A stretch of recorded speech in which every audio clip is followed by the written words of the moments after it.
Posibleng ipaaresto na ang Air Force Major General na nahaharap sa kasong rape at attempted rape.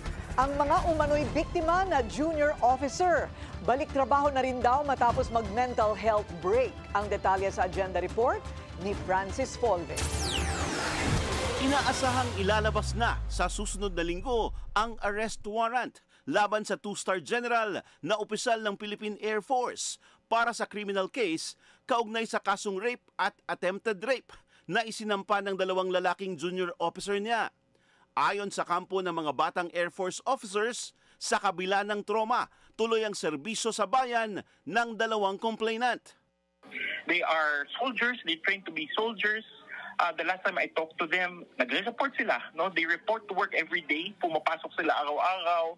They're doing the duties that is incumbent upon them. I heard nagpapalipad pa sila ng aeroplano because they're members of the Air Force. Pumapasok sila sa opisina. And every day, ginagampanan nila ang tungkulin nila sa bayan, sa sandatang lakas ng Pilipinas.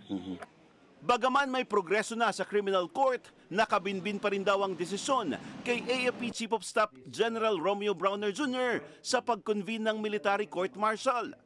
Sagot ni AFP spokesperson Colonel Prancel Margaret Padilla, gumugulong ang proseso ng investigasyon para sa military justice.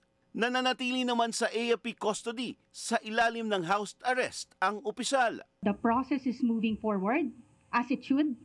No, it is going to be handled by the book. Due process will be conducted, and it will be there will be no shortcuts to this. It will not be it will be shielded from any influence, and it is clear that the AFP justice system will prevail accordingly. Ayon naman kay Philippine Air Force Acting PAO Chief Colonel Ritza Jovelanos, nananatiling mataas ang moral ng kanilang hanay. It's an isolated case, so we see it as a maganda na we know for a fact that the people are now alam nila yung kanilang mga karapatan, so they came out and nagsalita sila kung anong may nangyari. From the get-go, from the start, the personnel are well trained, indoctrinated on their rights, on the policies.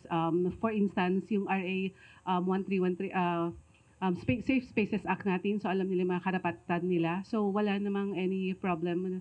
Again, it's an isolated case. Maayos din daw ang kondisyon at natapos na ang 10 araw na mental health break ng dalawang junior officer. Bagaman may alok daw na legal at professional psychological aid ang AFP, mas pinili daw ng dalawang junior officer na kunin ang private service para sa mga ito. Para sa agenda, Francis Polve, Billionario News Channel.